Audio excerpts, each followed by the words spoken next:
Самат Аскарович, у вас есть вопросы? Нет вопросов. Нет вопросов. Алмаз Талдыевич, уважаемые судьи, есть вопросы? Да.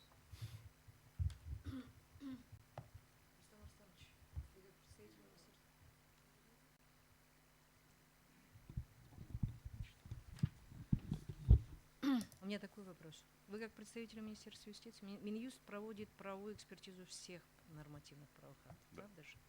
У меня такой вопрос. Вот эта процентная надбавка к должностному окладу, какой характер она имеет? Обязательный для всех?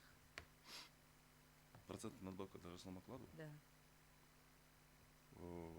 обязательно для всех? обязательно, да? То есть оно распространяется на всех государственных муниципальных служащих. Да. Госорганы обязаны их добавлять к должностному окладу, да? Ну, по действующему законодательству, да.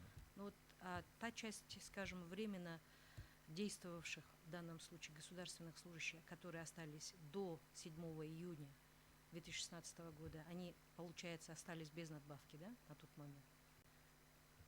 Вот в данном случае они при исчислении стажа сейчас Ну, государственной службы за выслугу лет. Ну, с 7 июня 2016 года данная норма работает. То есть, получается, во временно отсутствующее, если исполняет обязанности, то заработная плата, надбавка, это к нему приравнивается. То есть он является государственным служащим. То есть вы понимаете же, что такая определенная часть сотрудников, которые временно замещали, Ну, остались на сегодняшний день как бы без этой гарантии, которую сегодня включились с закона 2016 года.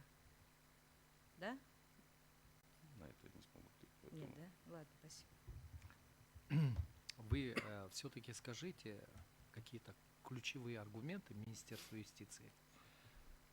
Вы практически просто зачитали содержание норм законов, но вы не сказали с точки зрения права, что является прежде всего обязанностью Министерства юстиции, высказать позицию относительно того, почему вы считаете, что здесь нет, скажем, дискриминации, на что, в общем-то, о чем говорит обращающаяся сторона. Вы сами говорите, что да, вот с 7 июня, да, 2016 года вот введено вот такое-то правило. Теперь вот они приравнены к этим, и этот период будет зачитываться, да. Во-первых, получается, и выслугу лет засчитывается, но оно влечет за собой только что, вы ответили на вопрос, надбавки. что и еще и надбавки, то есть это и по деньгам, и по стажу работы. Последующему это отражается еще и времени выхода на пенсию, если это связано с выслугой лет. И вот в связи с этим вот именно введение вот этого правила, да, что оно будет распространяться на лиц только с 7 июля 2016 года, вы говорите, что это не противоречит. Ну, основные аргументы, вот кратко, одним предложением можете сказать? Ну, вот, если ссылаться на Конституцию, часть 2 статьи 23 Конституции Кыргызской Республики, где указано, что права человека и гражданина могут быть ограничены Конституцией, законом в целях защиты национальной безопасности, общественного порядка, охраны здоровья, нравственности населения и так далее. Но также ограничения могут быть введены также с учетом особенностей военной или иной государственной службы. То есть, получается, вы считаете, что это является ограничением, допустимым с точки зрения Конституции, или что? Если взять с точки логики, да, то есть хорошо, мы возьмем не только Акынбекова, да, возможно, таких граждан может быть много появится.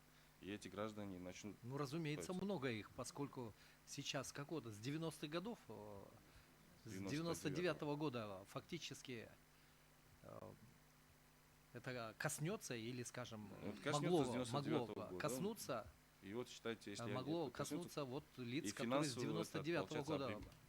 Финансовое бремя коснется также и республиканского бюджета, потому что начнутся подаваться ходатайства по случаю того, что да, вот у меня был такой-то период, который не зачитывается. И данная норма, которая вот сейчас введена 7 июня 2016 года, да, мы считаем, что она не противоречит Конституции, ну, сейчас действующим законодательством, потому что в самом нормативном правовом акте, действующем с 2009 года, да, вот, там написано, что не распространяется на отношения, возникшие до ее введения в действие. То есть, получается, как ранее было указано, то есть президент исполнил только закон, в котором было сказано, что нужно привести в соответствие. Президент его исполнил. Хорошо, присаживайтесь.